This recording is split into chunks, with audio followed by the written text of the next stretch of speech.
Rising shifts in the environment and climatic landscape around the world has compelled governments to collaborate in order to address the destruction to humanity's habitat. In 1992, several countries signed a treaty called the United Nations Framework Convention on Climate Change, UNFCCC, which has been the basis for international cooperation to combat climate change.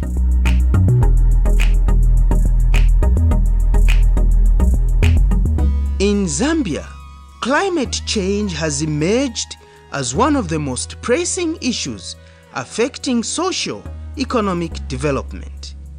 The recent power deficit Zambia faced as a result of reduced water levels in the Kariba Dam, which affected generation and provision of electricity across the country, as well as peasant farmers experiencing mixed agricultural productivity amidst extreme heat, prolonged dry spells, drought, and floods, are some of the effects of climate change prevailing in the country. Government has since devised and put in place policies and legislation to respond to and help manage climate change effects in the country. Well, the government of His Excellency, the President Edgar Chagwa Lungu, has taken the climate change situation very seriously. In that, we have made a lot of priorities towards it. Recently, the government did the national policy for climate change, where it indicated the various interventions the government was going to do in terms of climate change, and also the adaptations that were going to be taken to mitigate the effects of climate change. The government has further taken steps to educate people about climate change and to look at the vulnerabilities that are going to be there when this whole issue of climate change takes effect, and how we are going to mitigate and help our people. You see, the lives of people are being affected.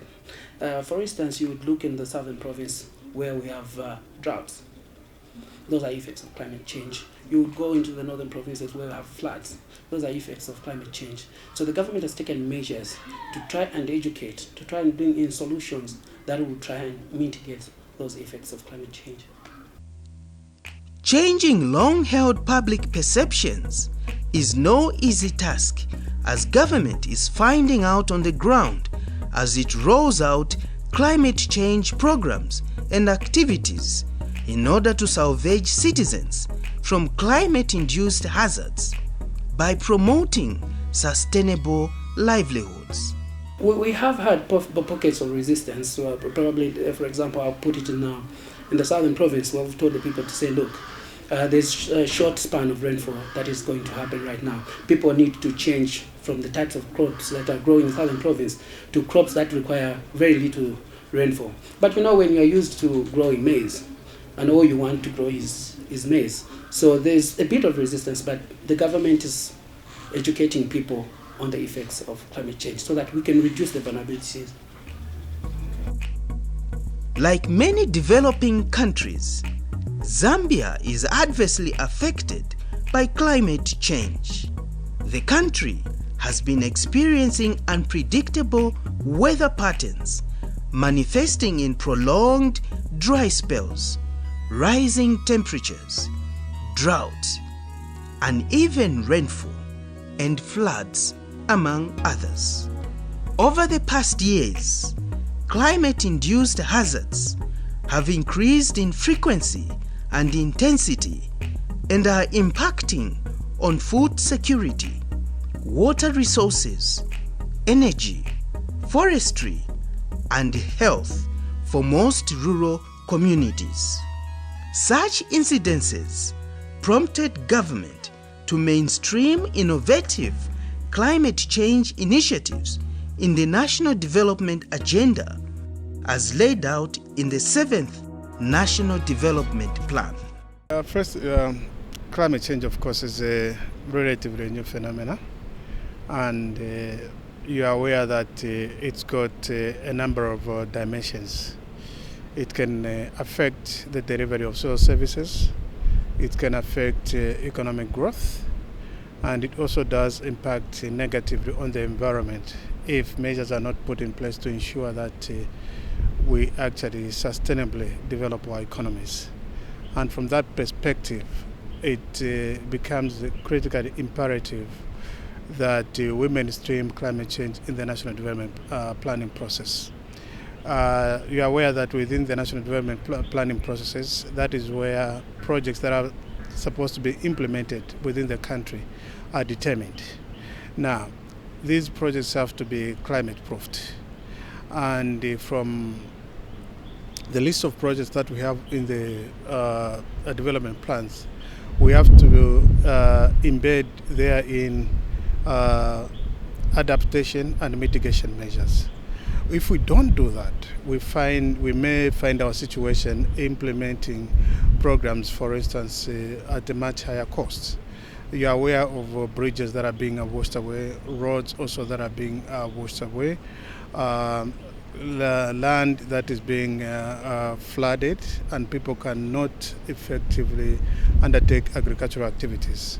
And you therefore have to put in place measures to ensure that the livelihoods that are disrupted are actually compensated through some form of coping mechanisms.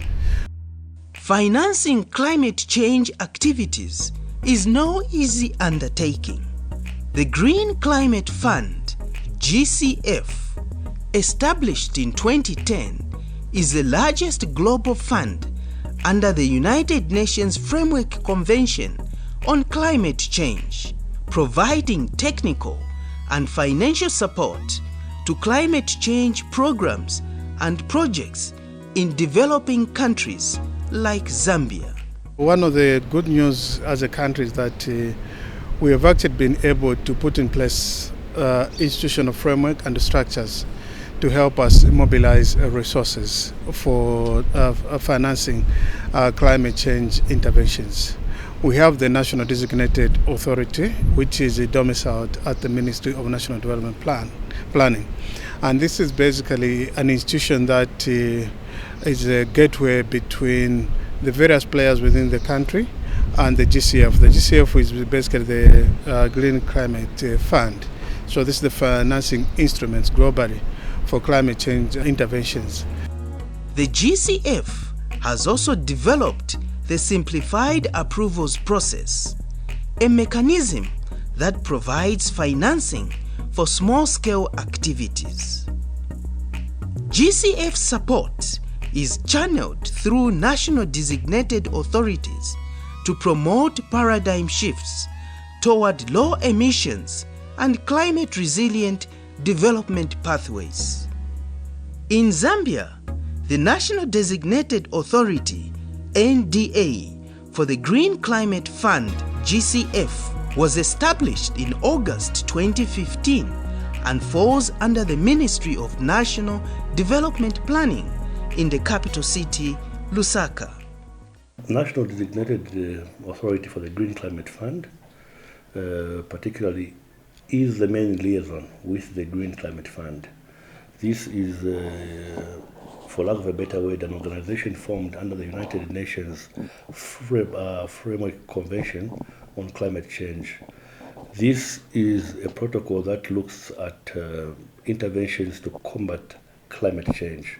So for any country to access resources or support from the Green Climate Fund, GCF, it is a requirement that an NDA is formed at country level. This is either as an institution or as focal point, but for Zambia we chose to have an NDA in terms of an institution. Mindful of the dangers and impact of climate change on the country's development, government through the NDA developed two proposals worth over 281 million United States dollars for funding by the GCF. The two projects in agriculture and energy are set to change the livelihoods of 1 million smallholder farmers through sustainable agrarian activities, while 300,000 people in rural communities are expected to access electricity through renewable energy. Zambia actually got 51% of the resources allocated to Africa under the GCF, which is a very major milestone.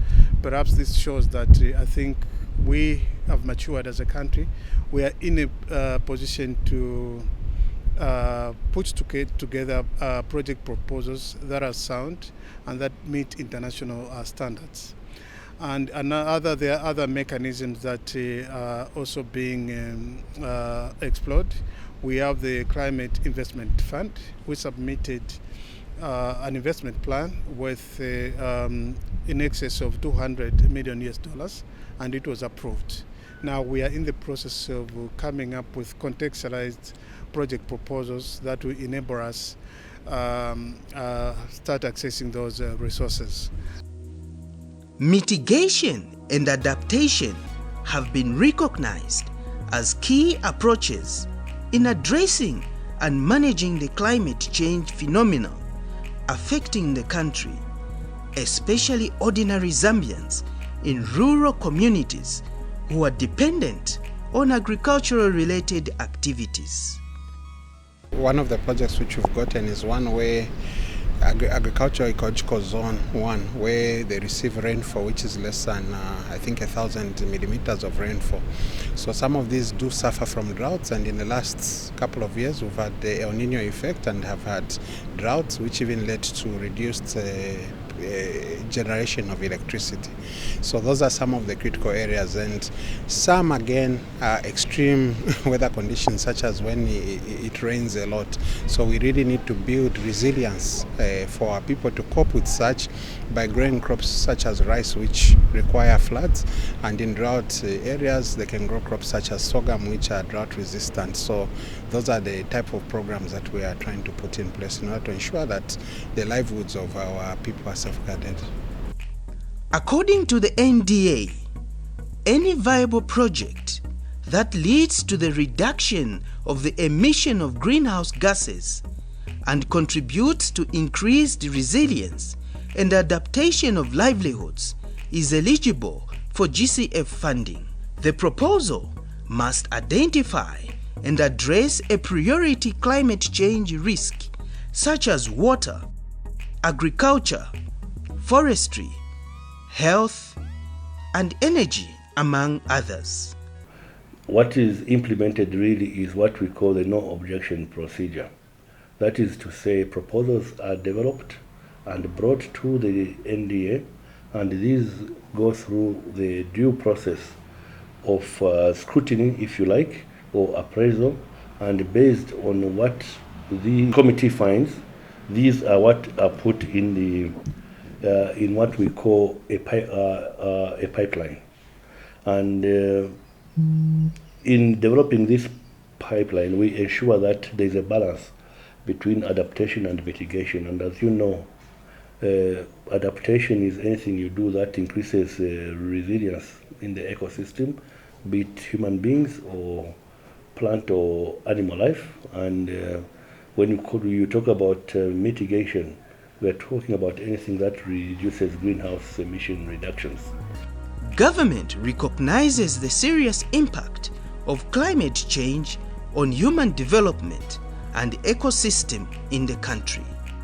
It is for this reason that the climate change agenda is being coordinated and overseen by a council of cabinet ministers from line ministries and is chaired by the Vice President. Corporate and citizenry participation is cardinal in addressing the prevailing global phenomena of climate change as it cuts across various sectors of socio-economic life. The Ministry of National Development Planning has since put in place mechanisms to support project proposal development and institutional capacity building. There is a dedicated technical working group and a dedicated what we'd call cluster advisory group that deals with climate change, which regularly reports to the National Coordinating Committee meeting. So basically we have a number of stakeholders that we've brought on board, but not only at national level, but we also have the stakeholders at provinces. So what we've done is that we've replicated these committees at province and district level so that issues of climate change are also taken on board, so everyone is comprehensively covered. While government is encouraged by positive public response and involvement in the climate change agenda, increased sensitization among stakeholders cannot be overlooked. Today, climate change matters. People, communities have to adapt to impacts of climate change by changing their routine attitudes in their way of life, in society's development process, in order to secure a green legacy.